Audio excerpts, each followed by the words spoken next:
I'm a moron.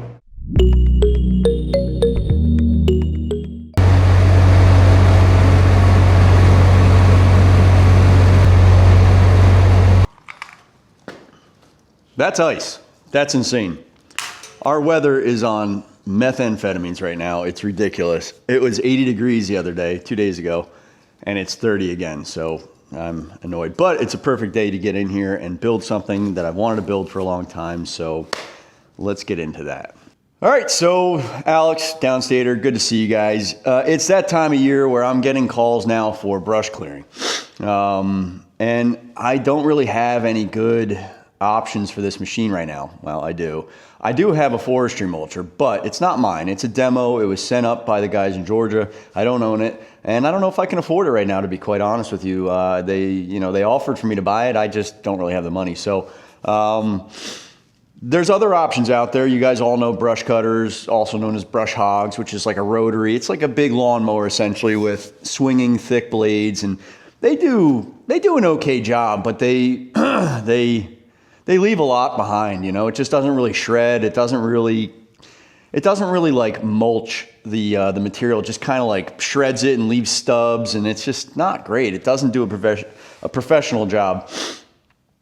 Forestry mulchers, like I said, are awesome, but they're $6 grand minimum for like the good Chinese ones, not the junky auction ones, and then up to like 20 grand for a US or Canadian built one. So, you know, forestry mulchers are great, and this machine will run one, which most won't. But again, they're too expensive for a lot of people, and also they're not needed for a lot of people. If you're just clearing around trees and around big, or small trees, and then you really don't need a mulching head. You really kind of want something like this. So that was kind of my goal. Kind of the thought with this whole thing was to source what's called a flail mower. That's what this guy is right here. I'll put up a picture right there. This has what's called hammer knives. So they're big kind of, I don't know, hammer knives. They rotate like that, kind of like a dog pawing at the ground, and it just shreds everything. Problem again is that nobody really makes these for mini skids. There's like one company, they're real obscure. I've seen like one video and they're like, I think they're like $5 grand. I don't know. So I went with the Chinese stuff, but this is a better option. This is made by Wolverine.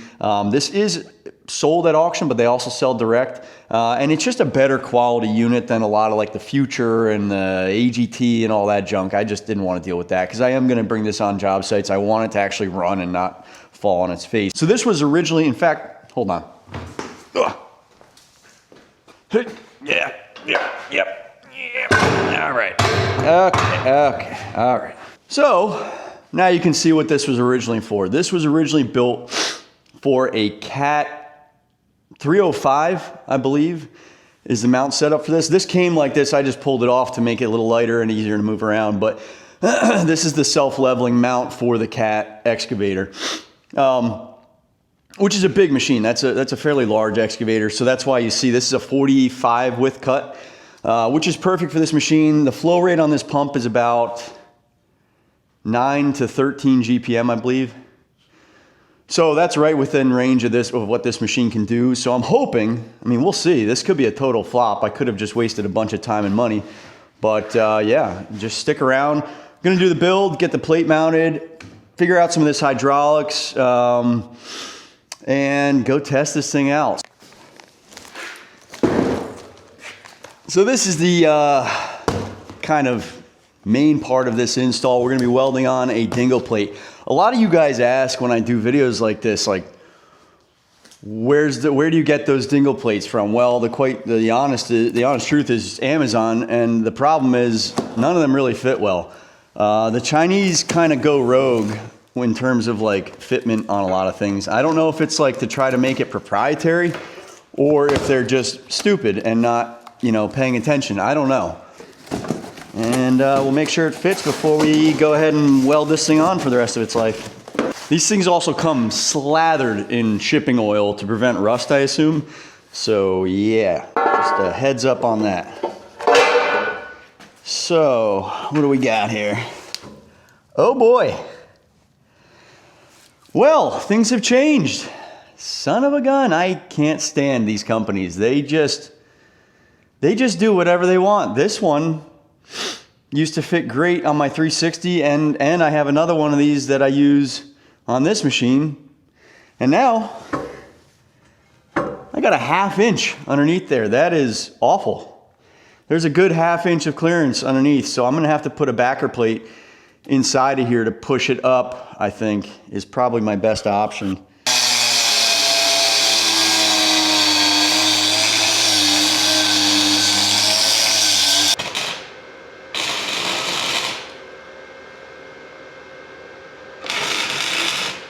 All right, so that's basically all I want to do for now. They're just tacked on, and I'm gonna go test this on the machine, make sure it still mounts and fits, and then I'll just send a bead home on both sides, and that'll be plenty strong enough to just kind of, you know, locate the plate.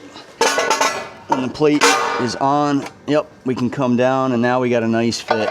It's actually kind of perfect. All right, so that actually worked out perfectly, as you guys saw there. So I'm just gonna go ahead and send a bead home on both sides, and then yeah, we'll move on to the rest of this. It should be pretty quick after this. All right, so the other issue we have with this unit, because it's originally made for an excavator, is the lines were supposed to come out and then wrap up to the boom, so they are all facing this way. I need them to face up. These fittings, I forgot the name of them, but they can clock anyway, so no big deal there. But I did have to go get a 90. These are expensive, by the way, like crazy expensive. This was like $36 for a L, I think it's a DIN L14 German fitting. And yeah, not cheap. So that's gonna go right there. That'll clock me up that way. And then these I can just literally loosen and they'll be good to go. So no big deal there. What the idea is to mount it roughly like this. And then I can get a nice solid bead, top and bottom here, all the way down. And then that'll allow me to, you know, obviously have it flat when I need it to be, but also be able to pick it up almost vertical and kind of attack a bush with it.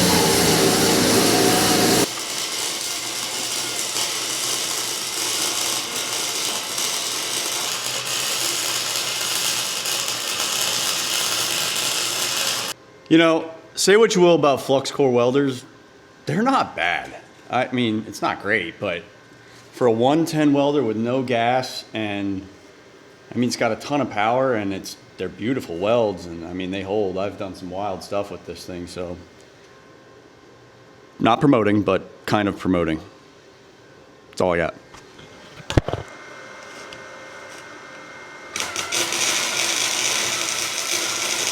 Ladies and gentlemen, we just hit the end of the road for this welder. It does not like a high duty cycle. I forgot about that. So that's a pretty long bead right there. We're gonna give it a little rest and come back when it's ready to come back. It's not ready right now.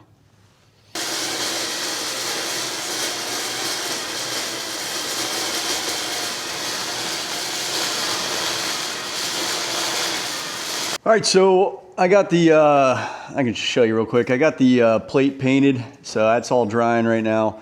And the one thing I wanted to do is just pull off this cover right here. Hey, Bob. And just get this off and check how they built this, and then grease anything that needs to be greased, because we all know the Chinese do not like to grease the stuff they build. So I'm gonna pull this guy off and just see what we got under here.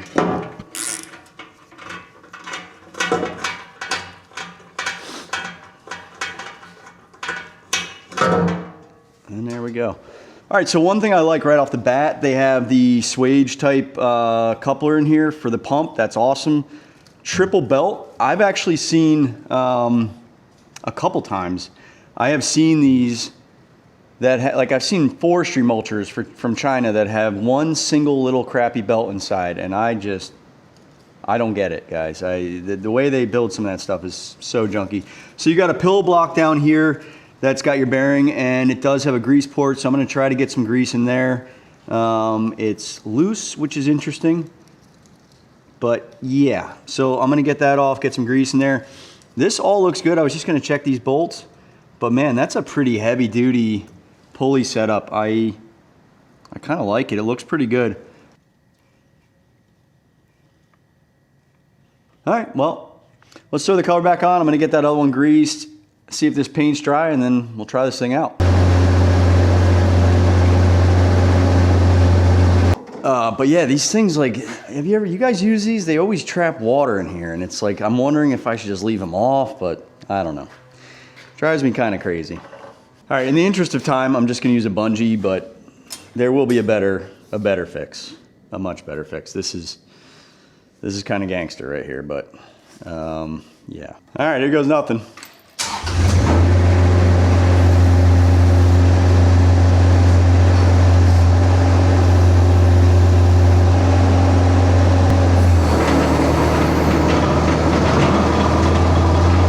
I don't know. Let's go try it out.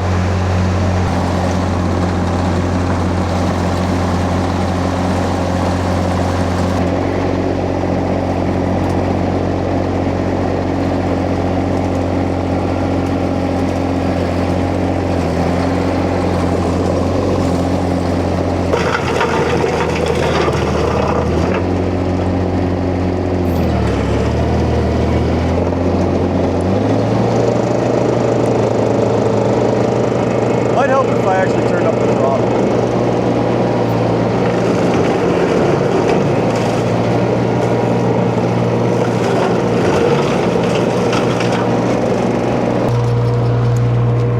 I'm a moron.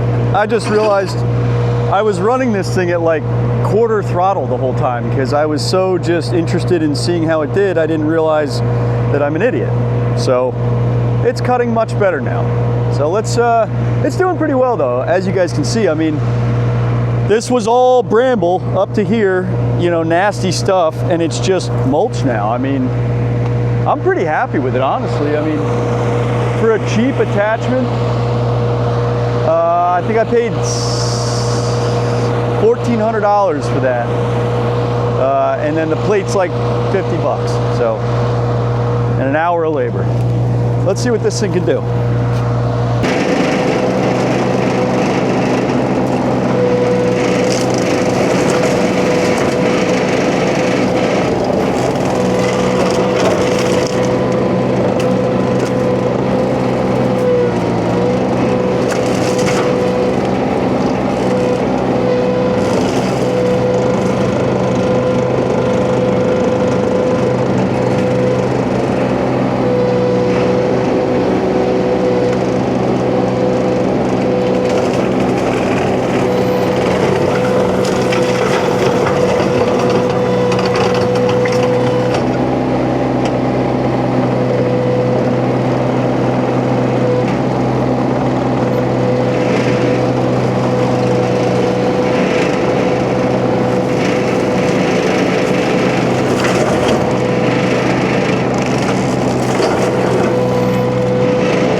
I'm impressed right now. This is nice.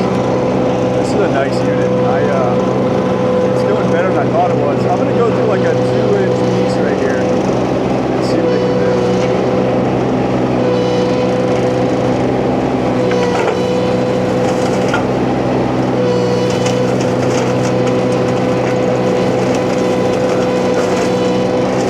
Just kind of keeping it down, and then I'll tip it and then back it. Oh yeah, this is great, man. Holy crap. Holy crap, man. This is... Oh yeah, that's nice.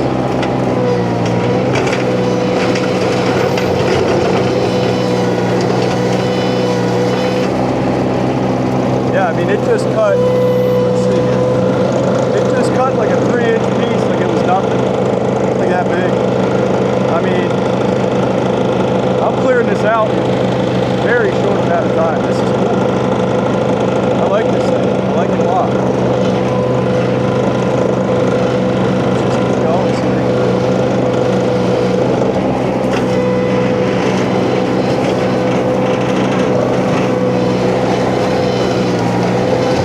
Holy bro, yeah, that's nice. That's nice. This is good. I'll take this.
All right, well, as you can see, that was probably, I don't know, 20 minutes, and I cleared out an area that's probably, I don't know, 30 by all the way down there. So if you count it all, it's probably, you know, 30 by like 70 area in like 20 minutes. And it's all pretty much down to this if I want. It's just moving around and stuff like this. But, you know, you can always just come in afterwards, grab that and toss it. But I mean, it was cutting. I mean, I cut two pieces that were like that. One's right there, one's right there, you know. This stuff is like nothing for it. And then, it, you know, when you back drag it like this, I mean, it literally just mulches everything. It's just down to just dirt and little, you know, this is all just gonna rot away. I mean, overall, I'm quite impressed with this thing. I mean, it's exactly what I wanted it to do. So I was a little worried. I'm not gonna like BS you. I said it at the beginning, because you just never know with the Chinese stuff. And then when you have an idea, you're like, I just want to do it. It could be a bomb. It could be a failure. So this wasn't. This thing is performing better than I expected. So that's pretty cool.